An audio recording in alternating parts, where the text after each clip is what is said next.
राजीनामा दिलाय. करता मिलिंद देवरा झाले, बाबा सिद्दीकी झाले, आता त्यानंतर पुन्हा अशोक चव्हाण सारखा दिग्गज नेता जातोय. काय नाही, तुम्ही बघू शकता की हे केवळ आणि केवळ ईडीच्या प्रेशरमुळे आणि जे अशोक चव्हाण साहेबांसोबत झालं हे आपल्या समोर होतं. सगळ्यांच्या वारंवार रेड्स, वारंवार प्रेशर आणि वारंवार एक प्रकारचं ब्लॅकमेल पण त्यांना करण्यात आलेलं आणि म्हणून कदाचित त्यांनी तो निर्णय घेतला. नक्कीच काँग्रेससाठी ही अतिशय दुर्दैवी गोष्ट आहे. एक महत्त्वाचं खूप मोठं भारदस्त असं नेतृत्व असलेलं, पण हे बीजेपीची ही टॅक्टिकच आहे.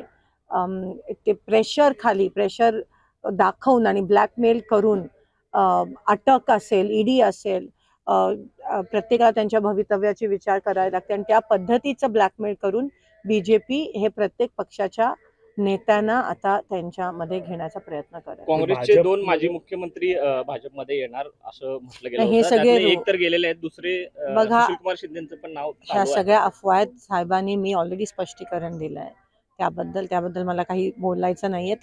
ते शक्य नाहीये.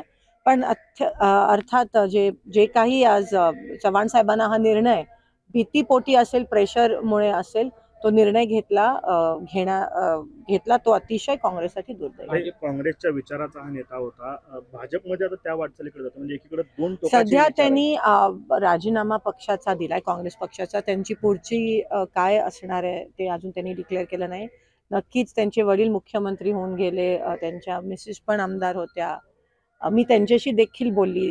तर एकंदरीतच जे स्ट्रेस लेवल होतं, ज्या पद्धतीत त्यांच्याबरोबर माइंड गेम्स खेळले गेले भाजपकडून, त्याचा तुम्ही म्हणजे मी काय रेकॉर्डवर नाही आणू शकत, पण असा विचार केला तर अतिशय हताश होऊन त्यांनी हा निर्णय घेतला. काही लोकांना असा त्रास देणं सुरू आहे अजून काँग्रेस 100%. खूप जणांना तुम्हाला माहिती आहे, पेपरमध्ये दररोज येतं ज्या पद्धतीत ते त्रास देत आहेत आणि ह्या लेवलचं राजकारण हे पहिल्यांदाच आपल्या देशात किंवा आपण महाराष्ट्रात आपल्यातही कुठेतरी कोंडीत पकडण्याचा प्रयत्न केला जातो. माझ्याबद्दल अफवा पसरवतायत. मला ते ईडीबीडीचं काही आमच्याकडे नाहीच आहेत संस्था वगैरे, त्याची भीती नाहीये. ते अफवा पसरवतायत. पण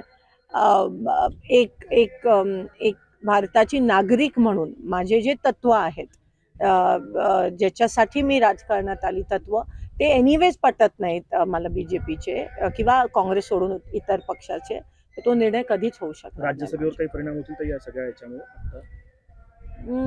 नाही, आता बघूया. राज्यसभा म्हणजे काँग्रेससाठी नाही, मला नाही वाटत त्या बाबतीत. अशोक चव्हाणांनी राजीनामा दिल्यानंतर 5 ते 6 आमदारांनी पण राजीनामा दिलेला आहे. अजून काही ह्या अफवा आहेत. नाही, आम्ही सगळ्यांच्या जे नेतृत्व सगळ्यांच्या संपर्कात आहेत, असं काही नाही. काँग्रेसमध्ये काही आलबेल नाही असं बावनकुळे म्हणतायत. तिथं लोक संतुष्ट नाहीयेत, मोठ्या घडामोडी करतात, त्यामुळे लोक सोडतात असं काही नाहीये.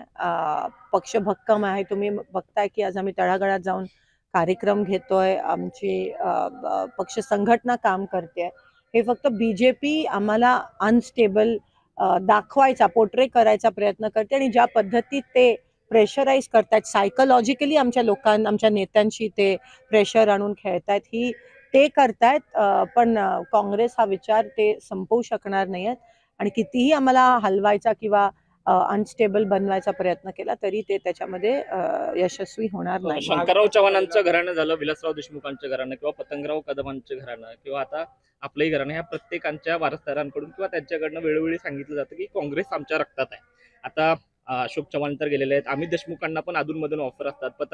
पतंगराव कदमांचे चिरंजीव विश्वजित कदम यांना पण तिकडनं लोकसभेसाठी उभा केलं जाईल अशी चर्चा सुरू आहे भाजपकडून आणि तुमच्या पण नावानं पुढ्यात सोडल्या जातात. मी ते तुम्हाला तेच सांगते, ते अफवा पसरवण्यात माहेर आहेत आणि हे एक प्रकारची प्रेशर टॅक्टिक आहे त्यांची.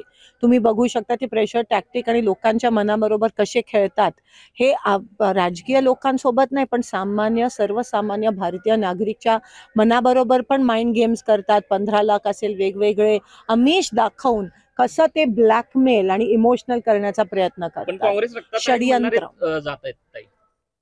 मी तुम्हाला सांगितलं की त्यांना तो निर्णय का घ्यावा लागेल.